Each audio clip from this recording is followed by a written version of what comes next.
Le guide des égarés de Maïmonide, première partie, chapitre 72, suite. De même encore que dans l'homme, il y a des corps d'une permanence individuelle, tels que les membres principaux, et des corps permanents comme espèce et non comme individus, comme les 4 humeurs. De même, il y a dans l'ensemble de l'univers des corps stables d'une permanence individuelle, comme le 5e corps avec toutes ses parties, et des corps permanents comme espèces, tels que les éléments et ce qui en est composé. De même encore que les facultés au moyen desquelles l'homme naît et se conserve pendant un certain temps sont elles-mêmes celles qui causent sa destruction et sa perte, de même, dans l'ensemble du monde de la naissance et de la destruction, les causes de la naissance sont elles-mêmes celles de la destruction. En voici un exemple. Si ces 4 facultés qui existent dans le corps de tout ce qui s'alimente, à savoir l'attractive, la coercitive, la digestive et l'expulsive, pouvaient ressembler aux facultés intellectuelles de manière à ne faire que ce qu'il faut au moment où il le faut et dans la mesure qu'il faut, l'homme serait préservé des plus grandes calamités et de nombreuses maladies. Mais cela n'est pas possible, et qu'au contraire elles remplissent des fonctions physiques sans réflexion ni discernement et sans comprendre en aucune manière ce qu'elles font. Il s'ensuit qu'elles font naître de graves maladies et des calamités, quoiqu'elles soient l'instrument par lequel l'animal naît et se conserve pendant un certain temps. Ainsi, pour m'expliquer si la faculté attractive, par exemple, n'attirait que ce qui convient sous tous les rapports, et seulement dans la mesure du besoin, l'homme serait préservé de beaucoup de maladies et de calamités. Mais comme il n'en est point ainsi, et qu'au contraire elle attire toute matière qui se présente, pourvu qu'elle soit du genre de son attraction, quand même cette matière s'écarterait un peu de la juste mesure sous le rapport de la quantité et de la qualité, il en résulte qu'elle attire aussi la matière qui est plus chaude ou plus froide ou plus épaisse ou plus subtile, ou en plus grande quantité qu'il ne faut. Par là, les veines s'engorgent, il survient de l'obstruction et de la putréfaction, la qualité des humeurs est corrompue et leur quantité est altérée, et il arrive des maladies comme la gale, la gratelle et les verrues, ou de grandes calamités comme la tumeur cancéreuse, l'éléphantiasis et la gangrène, de sorte que la forme d'un ou de plusieurs membres se trouve détruite. Il en est de même des autres d'entre les 4 facultés. Or, c'est absolument la même chose qui arrive dans l'ensemble de l'univers. La chose qui fait naître ce qui naît et en prolonge l'existence pendant un certain temps, à savoir le mélange des éléments produits par les facultés de la sphère céleste qui les mettent en mouvement et s'y répandent, est elle-même la cause qui amène dans l'univers des choses nuisibles, comme les torrents, les averses, la neige, la grêle, les ouragans, le tonnerre, les éclairs et la corruption de l'air, ou de terribles catastrophes qui détruisent une ou plusieurs villes ou une contrée, comme les écroulements du sol, les tremblements de terre, les violents orages et les eaux qui débordent des mers et des abîmes. Il faut savoir que, malgré tout ce que nous avons dit, de la ressemblance qui existe entre l'ensemble de l'univers et l'individu humain, ce n'est pourtant pas à cause de tout cela qu'on a dit de l'homme qu'il est un petit monde, microcosme, car toute cette comparaison peut se poursuivre à l'égard de tout individu d'entre les animaux d'un organisme complet, et cependant tu n'as jamais entendu qu'aucun des anciens ait dit que l'âne ou le cheval fût un microcosme.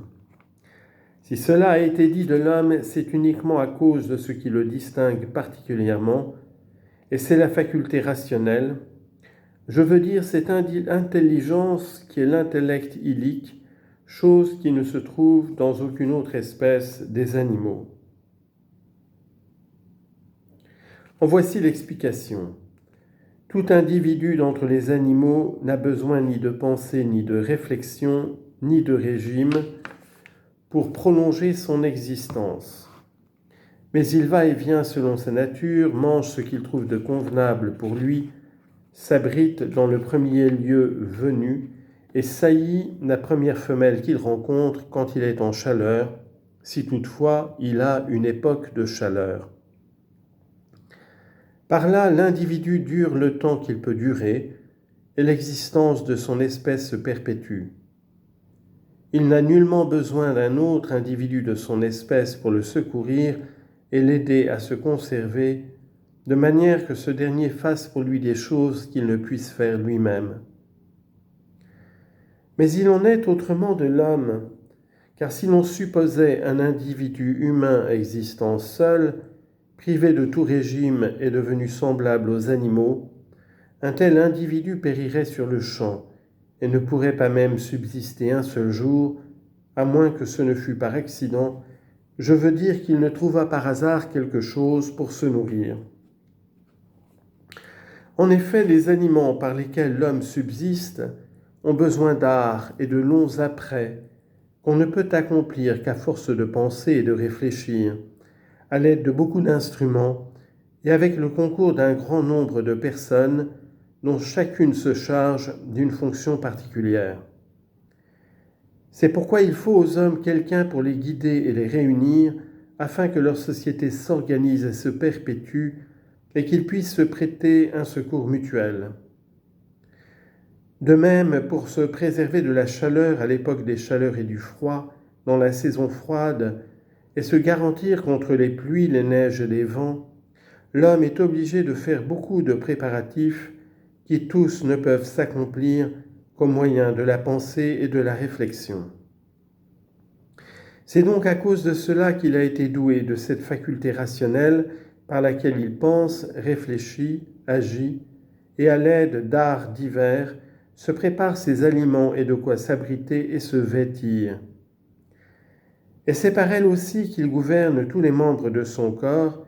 afin que le membre dominant fasse ce qu'il doit faire, et que celui qui est dominé soit gouverné comme il doit l'être. C'est pourquoi si tu supposais un individu humain privé de cette faculté et abandonné à la seule nature animale, il serait perdu et périrait à l'instant même. Cette faculté est très noble, plus noble qu'aucune des facultés de l'animal. Elle est aussi très occulte et sa véritable nature ne saurait être de prime abord comprise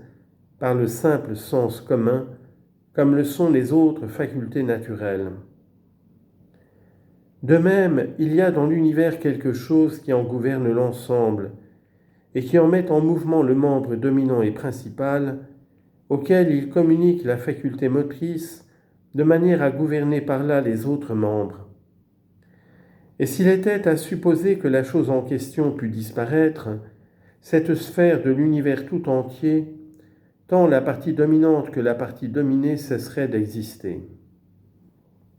C'est par cette chose que se perpétue l'existence de la sphère et de chacune de ses parties, et cette chose, c'est Dieu, que son nom soit exalté.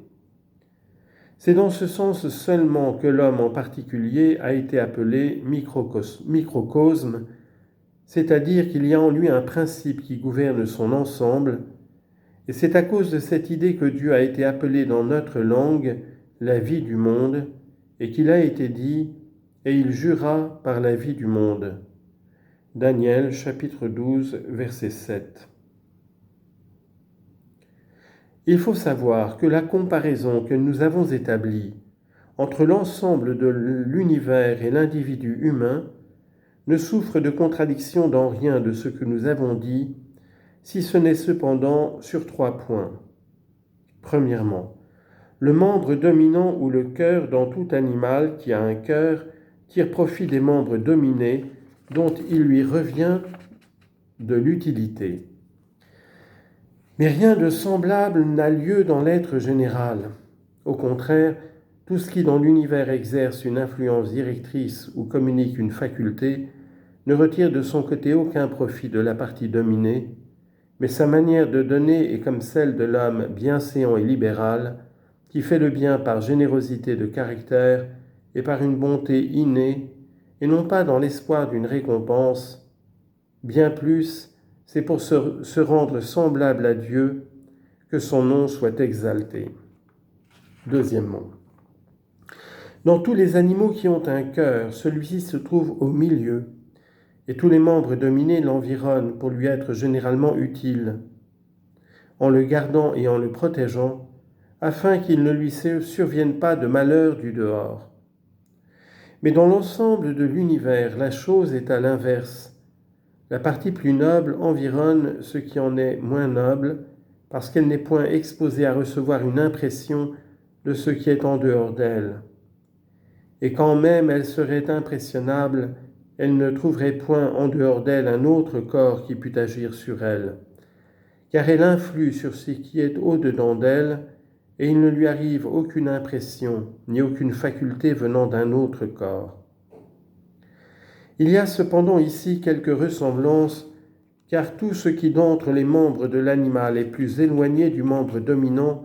est moins noble que ce qui en est plus près, et de même dans l'ensemble de l'univers. À mesure que les corps s'approchent du centre, ils deviennent ternes, leur substance devient plus grossière et leurs mouvements plus difficiles, et ils perdent leur éclat et leur transparence à cause de leur éloignement du corps noble, lumineux, transparent, mobile, subtil et simple, je veux dire de la sphère céleste. Mais à mesure qu'un corps s'en approche, il acquiert quelque chose de ses qualités, à raison de sa proximité, et jouit d'une certaine supériorité sur ce qui est au-dessous de lui. Troisièmement, cette faculté rationnelle dont nous avons parlé est une faculté dans un corps et inséparable de celui-ci, tandis que Dieu n'est point une faculté dans le corps de l'univers, mais qu'il est séparé de toutes les parties de l'univers. Le gouvernement de Dieu et sa providence s'attachent à l'ensemble du monde par un lien dont la véritable nature nous est inconnue et que les facultés des mortels ne sauraient comprendre. Car on peut démontrer d'une part que Dieu est séparé du monde et qu'il en est indépendant, et d'autre part on peut démontrer aussi que l'influence de son gouvernement et de sa providence s'étend sur chacune des parties du monde, quelque faible et insignifiante qu'elle puisse être. Louange à celui dont la perfection nous remplit d'admiration. Sache que nous aurions dû comparer le rapport entre Dieu et l'univers à celui qui existe entre l'intellect acquis et l'homme, car cet intellect aussi n'est point une faculté dans un corps, étant en réalité séparé du corps sur lequel il s'épanche. Quant à la faculté rationnelle, on pourrait la comparer aux intelligences des sphères qui se trouvent dans des corps. Mais la question des intelligences des sphères, l'existence des intelligences séparées et l'idée de l'intellect acquis qui est également séparé sont des choses qui ont besoin d'être étudiées et examinées et dont les démonstrations sont obscures, quoique vraies. Elles sont sujettes à beaucoup de doutes et exposées aux attaques de celui qui veut critiquer et chicaner. Nous avons donc mieux aimé tout d'abord qu'on puisse représenter l'univers par sa forme manifeste, et en effet rien de ce que nous avons avancé d'une manière absolue ne peut être nié, si ce n'est par deux sortes de personnes, soit par celui qui ignore même ce qu'il y a de plus évident, comme par exemple celui qui n'est pas géomètre ni des choses mathématiques qui sont démontrées, soit par celui qui préfère s'attacher à une opinion préconçue et s'abuser lui-même. Quant à celui qui veut se livrer à une spéculation véritable, il doit faire des études afin que la vérité de tout ce que nous avons rapporté lui devienne évidente et qu'il sache sans avoir à cet égard le moindre doute que telle est en effet la forme de cet être dont l'existence est invariablement constituée. Si quelqu'un veut l'accepter de celui à qui tout a été rigoureusement démontré, qu'il l'accepte et qu'il construise là-dessus ses syllogismes et ses preuves. Mais s'il n'aime pas la simple tradition, pas même pour ses principes des choses, alors qu'il étudie et il lui deviendra manifeste que la chose est ainsi. Voilà ce que nous avons examiné, il en est ainsi, écoute-le et sache-le bien. Job 5, 27. Après cette préparation, j'aborde le sujet que j'ai promis d'exposer.